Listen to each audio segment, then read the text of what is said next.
Ecclesiastes is correct. There is a time and season for everything. And as much as I love the family time frame, and I am grateful that we have For My Life, everything has to come in the proper season and timing.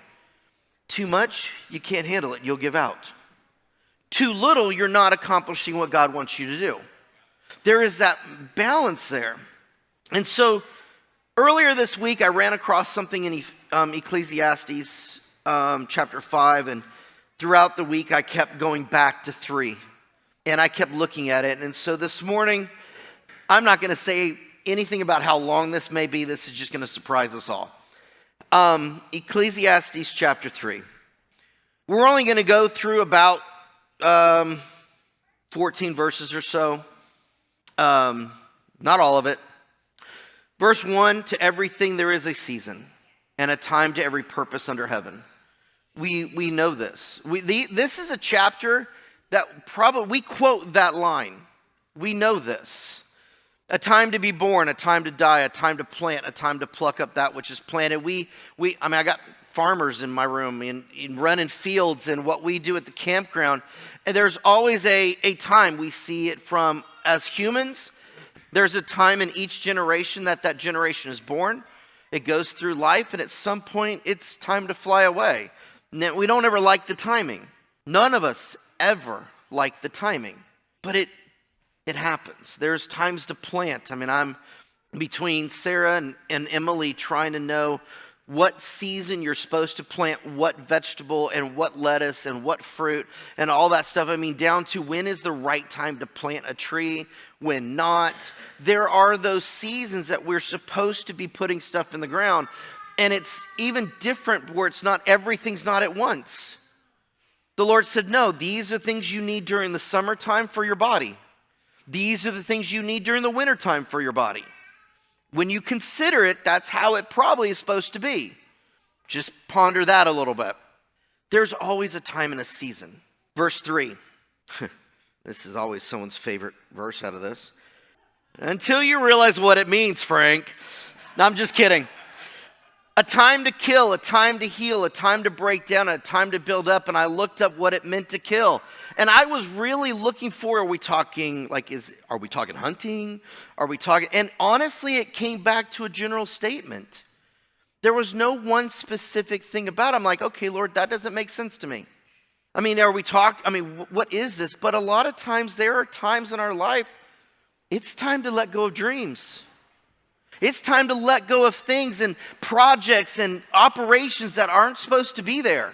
There are times in our life that we're supposed to go hunting.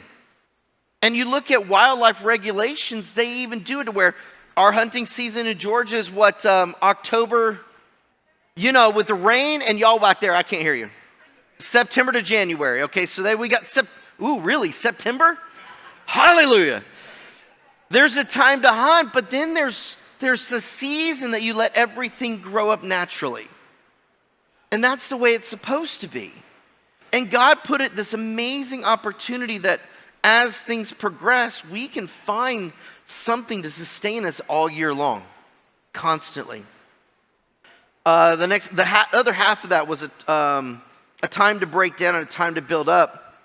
There is a season where you take things that are outdated, that are broken, that aren't working right, and you're supposed to upgrade it. You're supposed to tear down those things, practices, operations, habits that aren't working, windmills that don't work, tear it down, and then there's always this season to rebuild. Verse 4, a time to weep, a time to laugh, a time to mourn, and a time to dance. And I looked at the word weep, and it came in 3 different definitions. And I couldn't dive down to know exactly which word represented, and I realized it's because it can happen all at different times. There's a time to weep under grief, where you are a loss. There's a grief because something went the way it wasn't supposed to.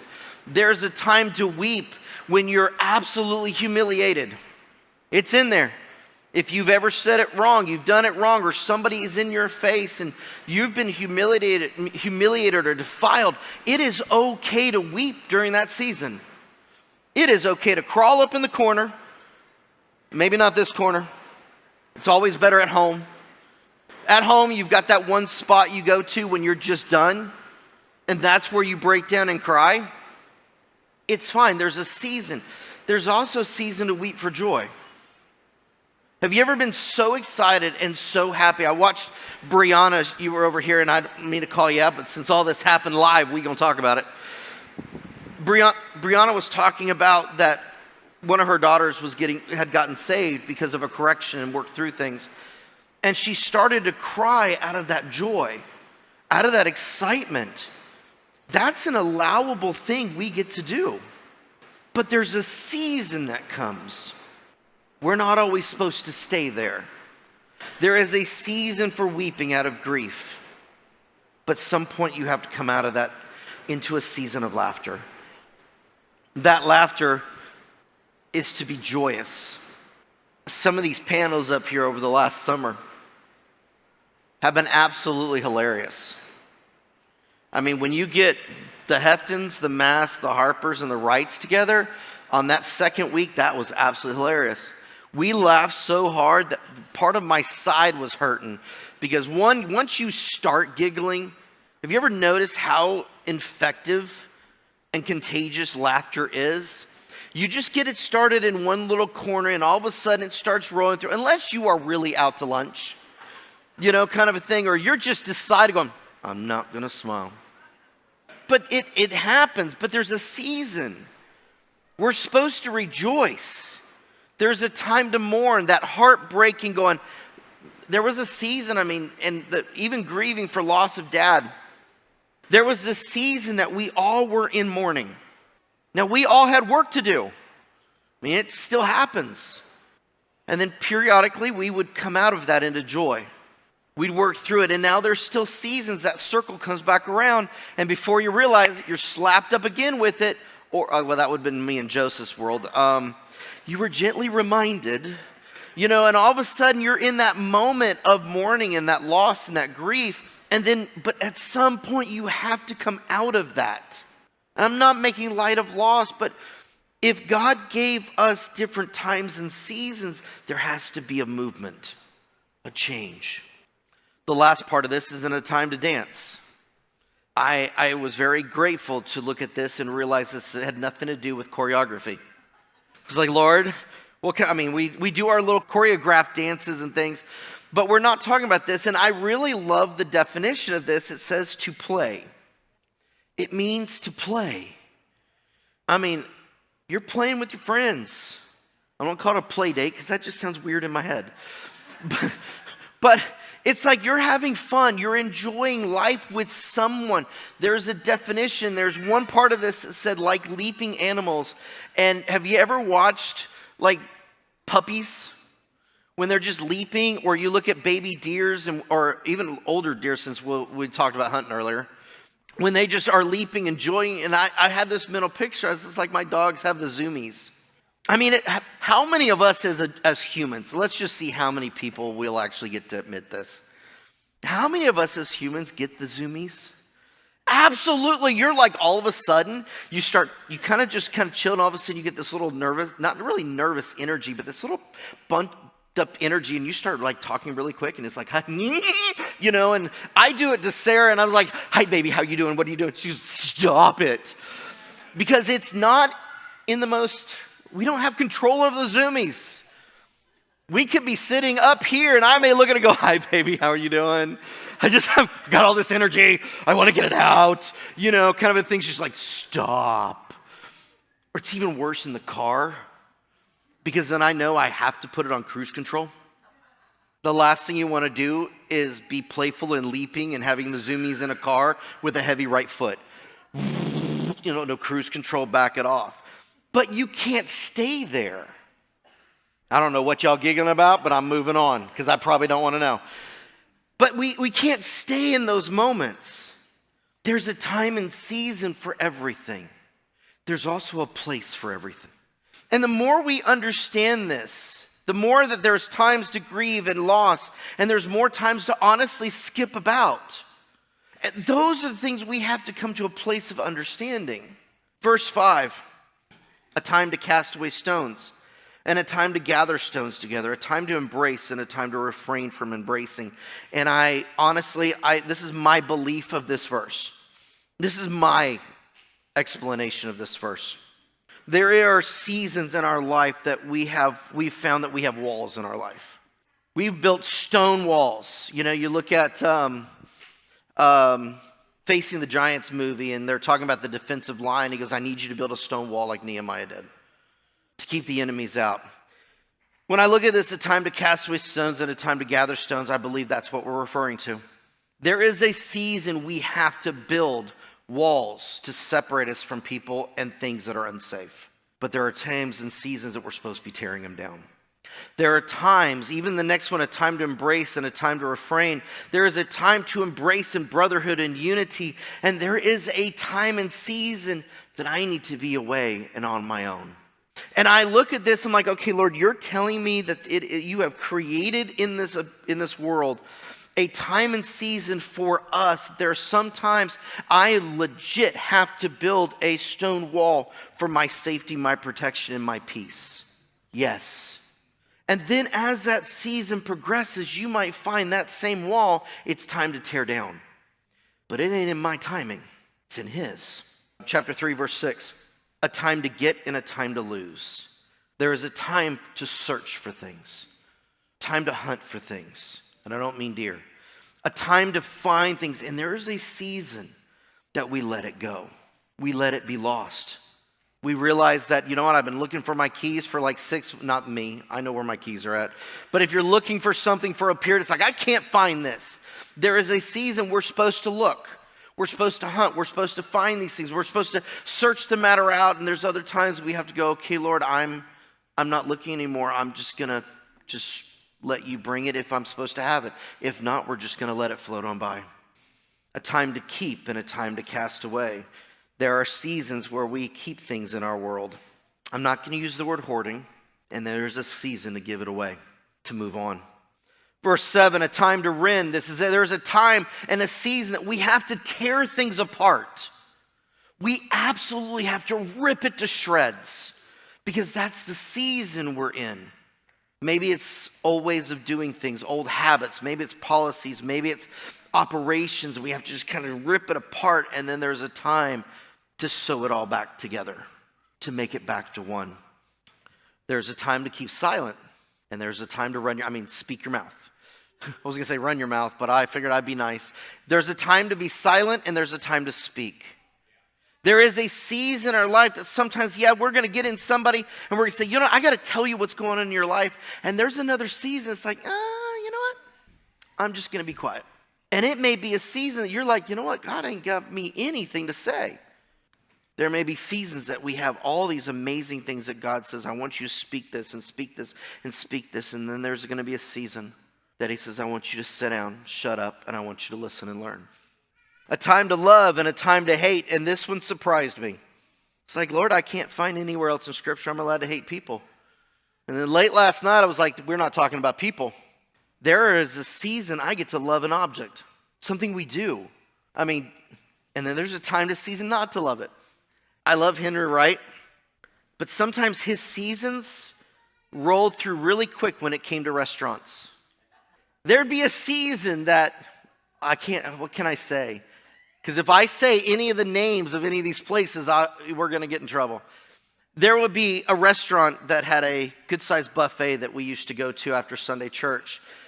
Yeah, it's very shiny and golden, and it was like the OK Corral. You never knew what you were going to get.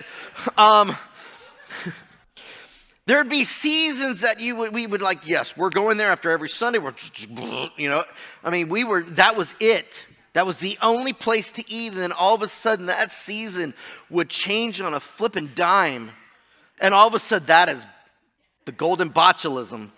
It would just flip.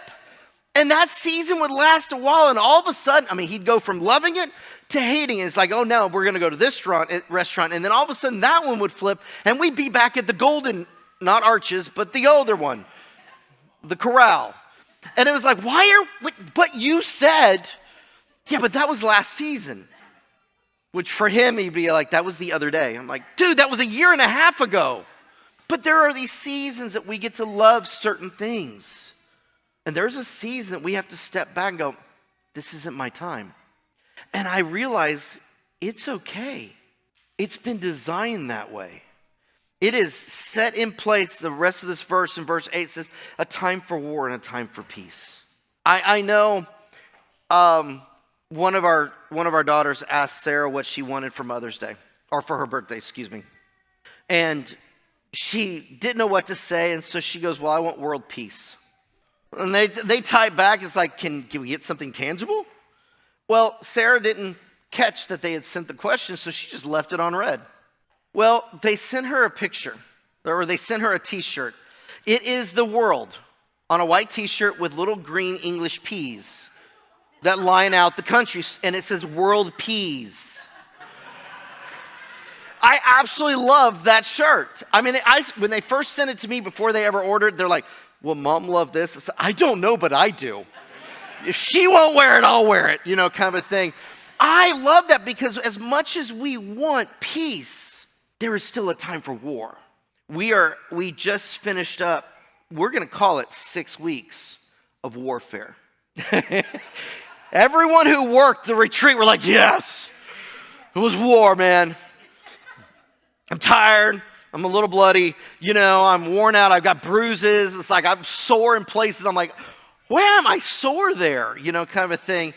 But then there has to be a time of down and peace to realize that's the recovery stage, the rebooting stage, the time that in between it's like, okay, like even with the back-to-back-to-back classes, we had that week in between that honestly we were supposed to slow down and kind of take a break, but that didn't happen because we were still in warfare. We went from this battleground to preparing for the next one, to the preparing for the next one. And hopefully over the next couple weeks, we can kind of breathe. We got the men's conference coming up in September. That warfare is already starting to rattle in. You're starting to hear the little echoes of the battleground in the distance. And you realize that where you're marching for, where you're heading towards is a battle. Now, I may be standing in peace right now, but I know where I'm heading to. 1 month after the men's conference, we have the marriage conference. I'm telling you right now, I'm already hearing shots fired across the bow from the marriage conference. We ain't even got there yet. But there has to be a time of peace. But this is something I want you to remember, that if you're in a time of peace, which is great, you have to have a time of war to protect your time of peace. Because every time you are at peace, the enemy is scheming and preparing to come back out to try and take that peace. But it's not supposed to be all the time. If you are in warfare 24/7, 365 days of the year, you are looking at the wrong battle. You are doing it under your own strength. You are not doing it for God, because there is supposed to be a time of peace. There is a time and season for everything under the sun. There's nothing new under the sun. There is a time that God created for everything. And verse 9 says, what profiteth hath he that worketh wherein he is labored? And here's why does King James have to read things backwards like Yoda? But I don't understand. I'm glad a couple people caught that. Somebody's going to say, I cannot believe you said Star Wars about the Bible. There is no lasting ultimate profit for human labor. There's not. I can't find anywhere everything that was created falls apart. You look at cities or towns or houses that humans have stepped away from. And I'm sure someone built that house and it was absolutely gorgeous. When we get to go to Scotland or Ireland, when we get to travel overseas to those areas to where we are excited that our country's 250 years old, and they're looking, oh man, that was like last week for us. Our castle's like 1,500, 2,000 years old, and you can still walk up to it and touch it and go, this is cool. When you look at those ruins and you look at things at some point, that was a beautiful put together, and somebody took hard labor to create this beautiful masterpiece of a building. and it crumbled away to nothing. One of the coolest ruins that we got a chance to go to, there's really nothing there. There's a little half wall, a little something over here. That's it. You look at the story of Hadrian's Wall back in the day between the north and south of Scotland, we'll stop there because I'll get all excited about that conversation. You're expecting this big, huge, massive wall to keep people out and all these buildings and cities, and we're talking about something like this. I got a great picture of us in the Shales. We're all standing on Hadrian's Wall, and it's like, that shouldn't be possible. But it was absolutely beautiful when it was created, but there's nothing long-lasting. At some point, as well created as John Mass did to create this platform, at some point, it will rot away and die. The paint will peel. The display will fall off the wall. Not anytime soon. I won't even say anything else about that. I'm standing in front of it. But those things die away. There is not a lasting effect. You can be a bodybuilder in your 20s, and when you hit your 50s and 60s, there's not a long-lasting effect. Look at Arnold Schwarzenegger when he first came on at Hercules, when he first came here and came across before he even spoke English. Massive, he just talked like this and all that stuff. You look at him now, there's no lasting effect for that. And I'm not against working out, I'm not against building, I'm not against any of that, but we have to understand there's a time and season for each of that in our life. And if you think what you do right now, we built a house, we moved 6 years now. The Mass, you guys have been in yours a year and a half. And as awesome as those are, that we're like, this is it, it's awesome, we're happy. That's not eternity. Be careful what we put our human labor on if it's not really going to last. See, the last time I checked, we don't get to control time. Now, you can watch social media, you can watch sci-fi movies, and you can hope and pray that somebody pulls up with a DeLorean and says, I want to help you control time, we're going to go back. And then you realize, no. Well, let's go forward. No, because we'll mess it up. We don't get to control time. We don't control when we're born. We don't control when we die. We don't get control when other people do. We don't get to control what we plant and whether or not there's going to be a harvest. We put it in the ground, we hope and pray, and we look at it and say, I really hope that comes up. I mean, you guys gave me that red wheat, and I'm sitting there thinking, going, now what do I do with the little jar? I'm not going to eat it. I could, but it's not going to make enough. It'd make like one teeny tiny little biscuit. I could sow it into there, but here's where it is. I get to put it in the ground, and I have to step away and have faith with God. Because I don't get to control what happens underneath the ground. We can plant all the tomatoes we want and get to stand back. Do what? You got tomatoes? Awesome. You can plant all the tomatoes you want and stand back and go, man, that is beautiful and green, but there's not a single bud on that thing. No flowers. No nothing. We don't control the weather.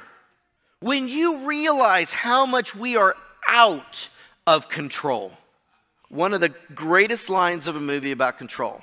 Now, this is where we were talking the other day. I do have a little movie background. I do new movies.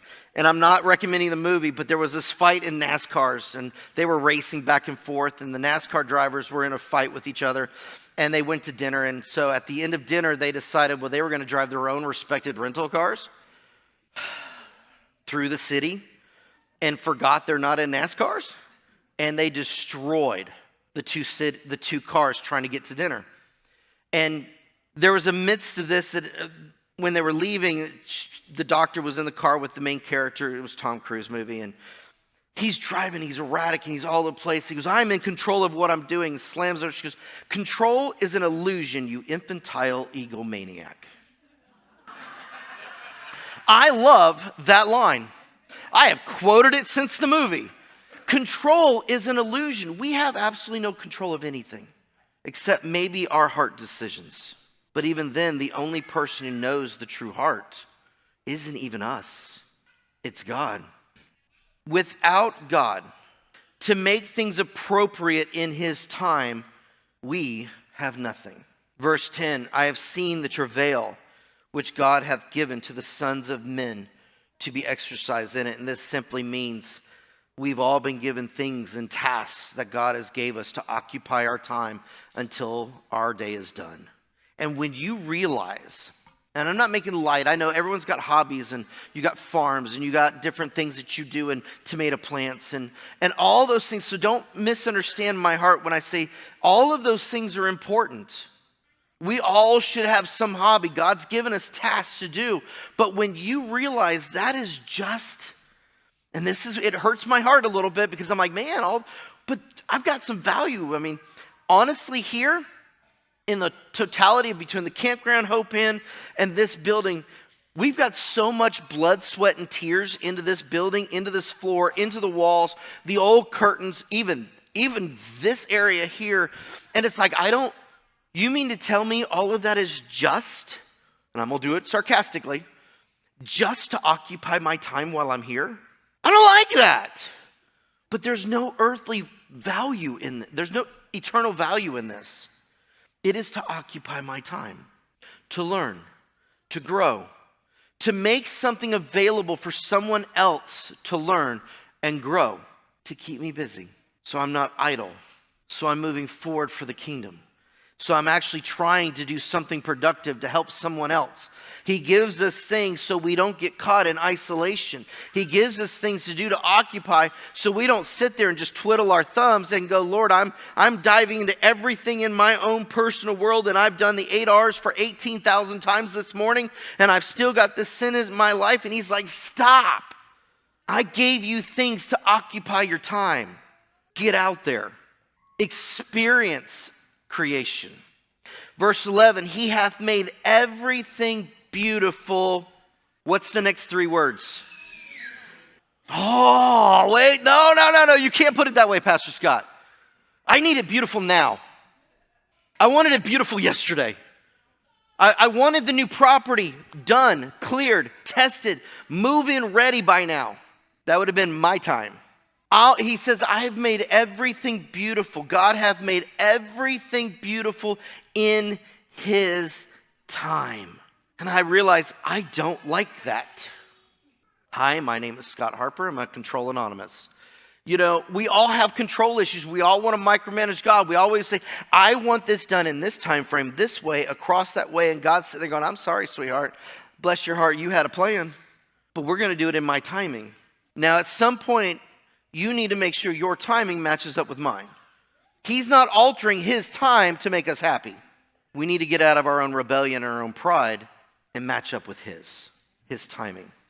He hath made everything beautiful in his time. Also, he hath set, I love this next part. He hath set the world in their heart, so that no man can find out the work that God maketh from the beginning to the end. And I was like, Lord, what do you mean by this? What do you mean you've set the world in their heart? No matter how messy, no matter how rough, no matter how challenging life gets, one, God has a greater purpose than any of that. But he set the age of the world in such a place, we don't get to figure out the beginning and the end. He set the age. When you dive down into that word world, it is the age. We don't get to understand how it works. All the questions that you have is like, Lord, when exactly was Genesis 1:1? And what was the time frame between Genesis 1:1 and 1:2? And what is it really about? What was really in those cities in Jeremiah? That's about all you get. There's a few other verses that explain a few things, but that's about it. It's like, Lord, how did that work? You don't need to know right now. Well, when was the time like? You don't need to know that right now. Well, I want to dive into it. I want to study it. I want to look at it. You don't need to know that time right now. I'm getting ready to start a study on Revelation. And the one question I know I can't ask is when. Because I'm not supposed to know that yet. I can understand all the things that lead up to it. And Dad did a great thing on prophetic timeline and Ezekiel 38:39. And we can look at all these different things happening in Syria and in the different seas and Euphrates and all those things that are happening that we're like, okay, I see that here and I see that here. So is it tomorrow? We don't get to ask that question. I mean, you can ask it, but you ain't going to get an answer. You're going to get crickets. Your response actually will probably like, what difference does it make? Occupy until I do come. Well, I need to know. I need to pack. No, you should have already been packed. But I need to prepare because no, you should have already gotten your oil. You don't need to find out because if we found it out, we will no longer occupy. We'll sit and we'll wait. We'll be so spiritually minded, we will be absolutely no earthly good, as Dad used to say. We have to look towards God for things in our life. Because if we could figure it out on our own, if we could figure it all out on our own, and we knew exactly the perfect soil, even though we're close, if we could know the perfect soil and what specific day corn was supposed to go on. I don't mean like range. I mean it needs to go in the ground on Thursday at 2:01 to have the greatest harvest. Bloop. Not yet. Got 30 seconds. Oh, yeah, there it is. We would do that. But then we're not relying on God. If we could control everything, we knew everything from the beginning to the end, would we rely on God? If we knew what day we were going to pass away, we wouldn't occupy. We'd live in fear. We'd be in dread. Now, it would look pretty for some of us. We'd party, we'd do different things, but we're supposed to rely on God for everything. We need to look towards God for things that are eternal, not temporal. These are just to occupy our time, but we have to be looking forward towards something that is eternal. What are we doing that moves the eternal needle forward? So I was like, Lord, does that mean everything we have to do has to be some spiritual mind? And I am really grateful in this next verse, he said no. I get to have some moments of my life that have absolutely nothing to do about spirituality. I get to have moments that I know that there is no harm in them, but for a man to rejoice and to do good in his life. We get to rejoice in our life. We get to have a few moments that we get to do good in my life, and that's all the things God has created on our behalf to do good. And we get to rejoice when it happens. We get to rejoice in harvests and accomplishments and the hobbies and the victories that we have. We get to rejoice in the works of God. Verse 13, and this is going to make some of y'all really happy. Some of you are going to twitch. You'll be fine. Verse 13, it says, and also, so I know that there is no good in them, all the earthly things that we do, but for a man to rejoice and to do good in his life. All of those things are for us to do good in our life, all the seasons. And also that every man should eat and drink and enjoy the good of all his labors, for it is a gift of God. Everybody's going, what's he going to say is the definition of drink? Nobody cares about any other letters in that, the words in that scripture. It's like, what's his definition of that? It means a celebratory. It means wine. It means drink. And I wrote this down, and I'm going to read it because I'm just not looking at anybody, because we're going to definitely consider moderation, and we're not doing gluttony. We're not doing drunkenness when it talks about eat and drink. Everything is for a season, and you have to be mindful of that for you. What works for me and what is a sin for me in gluttony and drunkenness may not be the same line for you, and that's okay. For some of you, you may sit there and say, well, I'm only allowed to eat one little rice grain here and only have a drop of water. Well, one, we're going to have to talk because it's not enough. But eating 15 Twinkies in one sitting, we need to have a talk. There has to be a moderation in the middle. But I wrote this down, and I quoted it to Sarah last night, and I'm just going to read it, and I'm not looking at anybody. Some of you have never celebrated a hard day's labor after being in the sun, sitting on the front porch with an ice cold beer, appreciating a freshly cut lawn or clean garden. There is something, and I'll be the first one to admit it, there is something about cracking open an ice cold beer at the end of a very hot summer day after working out in the yard, and you sit on your front porch and all of a sudden you sit back and go, oh, that was a good day, Lord. Thank you so much. And some of you are sitting there twitching going, I didn't bring it in here. That's not this. For some of you, that nice cold iced tea that you've made from sun tea sitting out there, and you come up and just, fine, whatever it is, your celebratory thing. But I ain't judging you for your sweet tea. You understand? There's those times that we sit there and we're like, there is something awesome about grabbing a tomato out of the garden when it's still hot. You didn't take it inside. You plop that sucker and you're like, you're going to eat it like an apple. I'm at it, and it gets all in your beard, and it's dripping down. And it didn't matter, or a watermelon at the end of the hot day, slice that sucker up, and you're just going to take an entire quarter all by yourself, and you're just going to like go, kind of a thing into it, and you're wearing it. There is something about that was actually one of my greatest memories when we used to travel from California back to Georgia every summer. We used to go down to Mock, Georgia. Mock, Georgia is 2 hours. It's down past Roberta. Our family on my grandmother's side, they had 1,500 acres. I get it. 1,500 acres. They did peanuts and they did watermelon. They had hogs and all that grown up. And at the end of the day, Uncle Harper, his first name was Harper. It will mess you up if you think about it too long. Little Scotty Harper was hanging out with Uncle Harper, and that's just like my own grandpa kind of concept, but it wasn't. He pulled one out of the field. And we'd sit on the back porch, spitting seeds, eating watermelon, drinking a bottled Coke, and that was one of the coolest summer things when we used to travel. That is the celebratory thing that a lot of us, we get so caught up on what didn't go right that we forget to celebrate what did. We forget, it's like, oh, it's hot and I didn't get all this done, but celebrate what you did. We spend so much time studying the negativity of some of our events, some of the things that we do. We forget to be grateful and not just be thankful, but to celebrate the accomplishments we have done.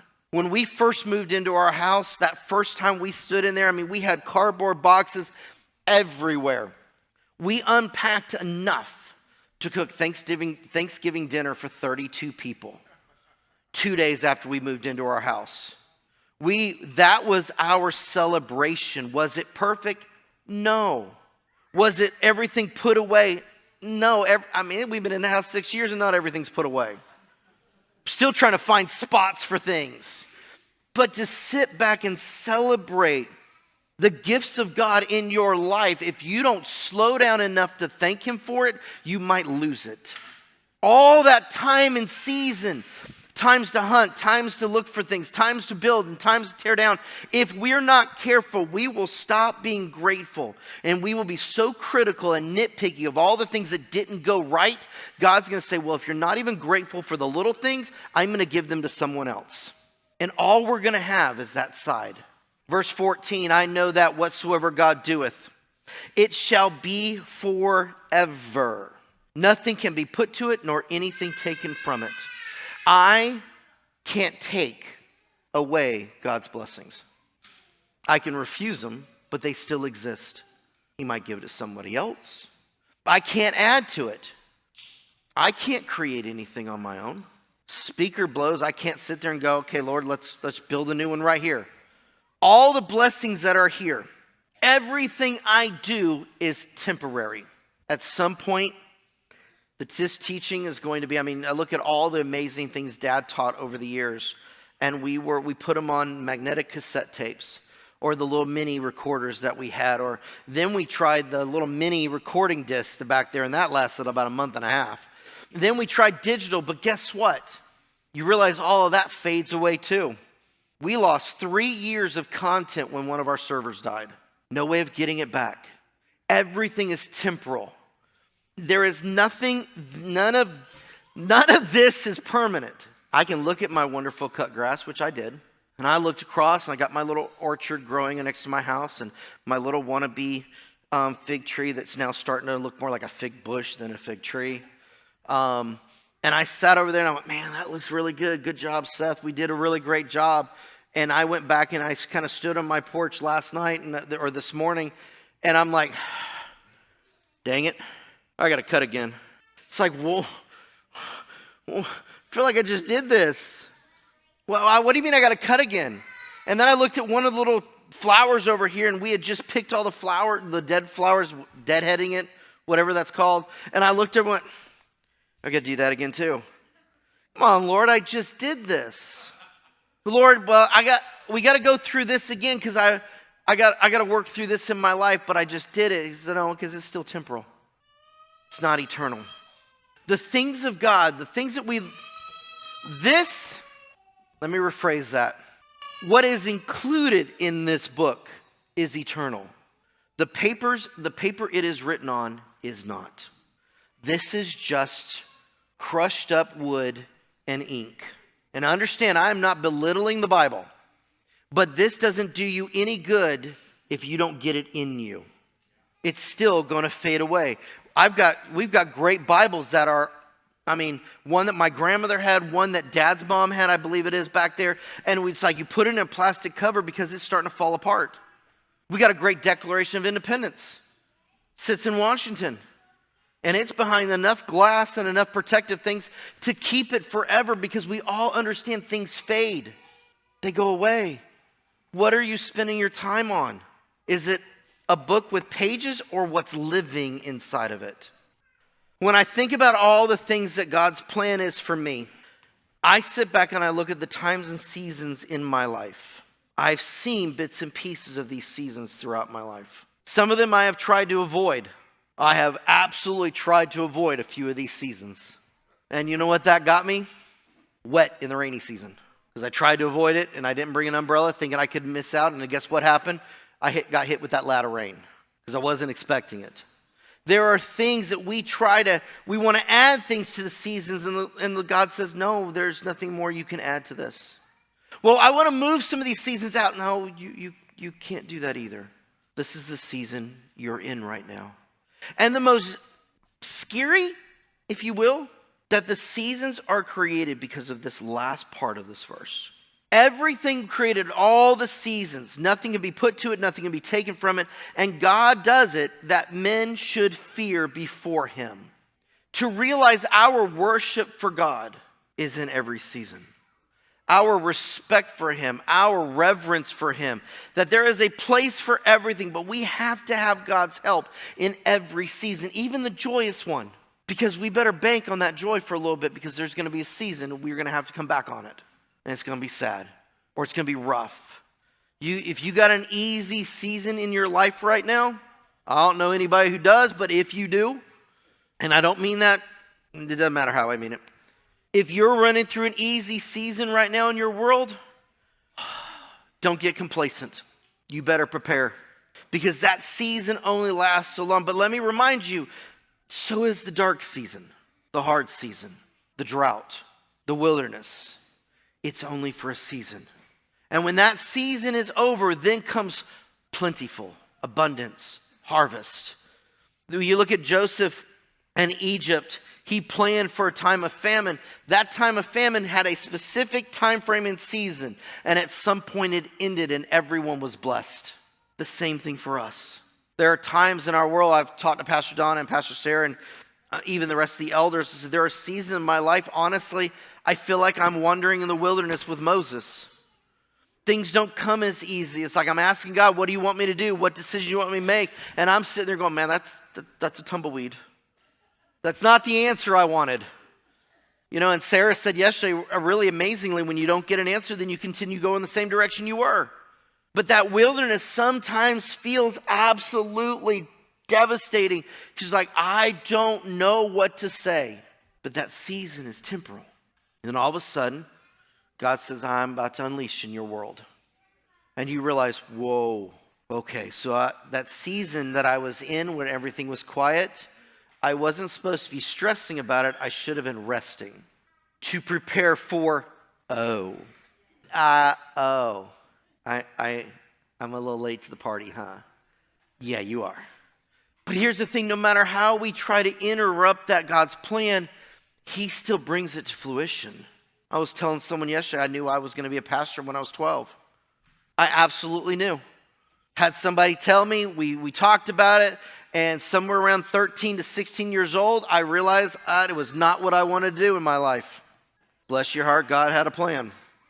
And I ran from it, and I tried to go through different seasons. And all of a sudden, now this is the season he has me standing here.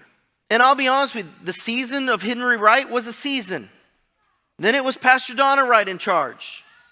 Now it's me, and that season could change whenever God says the season changes. But until he says that, we're going to keep doing the word. We're going to keep moving forward with what God puts on our heart to accomplish.